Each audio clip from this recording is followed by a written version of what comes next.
Talent pathways are constantly changing as they try to create the best method of developing talent. These methods can change from sport to sport. New research is always coming out and providing new insights into this ever-changing field. However, we still have no clean-cut answer as to the best way of developing talent. Through this set of videos, I'm going to try and address the main issues in talent development, and with the latest research, I will make suggestions on how the best way to develop talent in my sport of cycling. To start off with, when creating a talent pathway, you've got to know what you define talented as, because after all, if you don't know what you're looking for, you'll never find it. For example, talent will have a completely different meaning to a drama academy than it will to a football one. The drama academy would see the ability of a person to immerse himself into a role and perform a moving and emotional performance as talented, whereas a football academy would actually be seen as talented if they show athletic prowess or a great ability to control the ball in challenging situations. Personally, I believe talent to be something you're born with, whether that's a better physical ability or an ability to pick up a skill faster than other people. This is similar to Will Smith's view on talent. The separation of talent and skill is one of the greatest misunderstood concepts for people who are trying to excel, who have dreams, that want to do things. Talent you have naturally. Skill is only developed by hours and hours and hours of beating on your craft. So, what does the literature say? Well, Will wasn't far off the mark by the way he separated it in two main areas of talent and skill. The work of Garner 2000 also does something similar in that he, instead of using talent and skill, he calls it giftedness and talent. Giftedness is quoted as the possession and use of untrained and spontaneously expressed superior natural abilities, called attributes or gifts, in at least one ability domain, to a degree that places an individual at least amongst the top 10% of his or her age peers.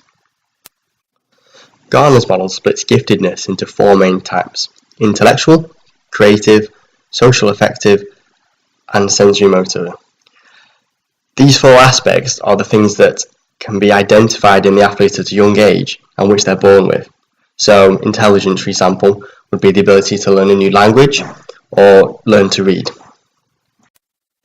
Talent is quoted as a superior mastery of systematically developed abilities or skills and knowledge in at least one field of human activity to a degree that places an individual within at least the upper 10% of age peers who are or have been active in that field or fields. Put simply, giftedness is a natural ability that someone has, something that they're born with. It is displayed in many different ways. For example, intelligence would be seen in the ability to learn a new language or learn to read, whereas talent is an ability to learn a new skill which requires a process to learn. For example, learning to dribble a ball, you have to practice it, and they have a good ability to pick that up a lot quicker than the average person. A good example of this in cycling is about a rider called Ian Bibby. He was on the British cycling programme as an under-23 and had some of the best test results of any rider ever tested by British Cycling. However, he is still on a pro-continental level, even though he has the potential to be at world tour level. On the other hand, you have Chris Froome, who, although is considered to be gifted, is also possesses a lot of talent in that he systematically developed his physical ability through years of hard work.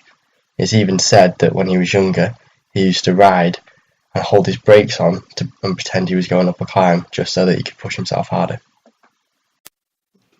So in summary, when creating a talent pathway, you need to look out for gifted riders, because these are the riders that are most likely to become talented further down the line.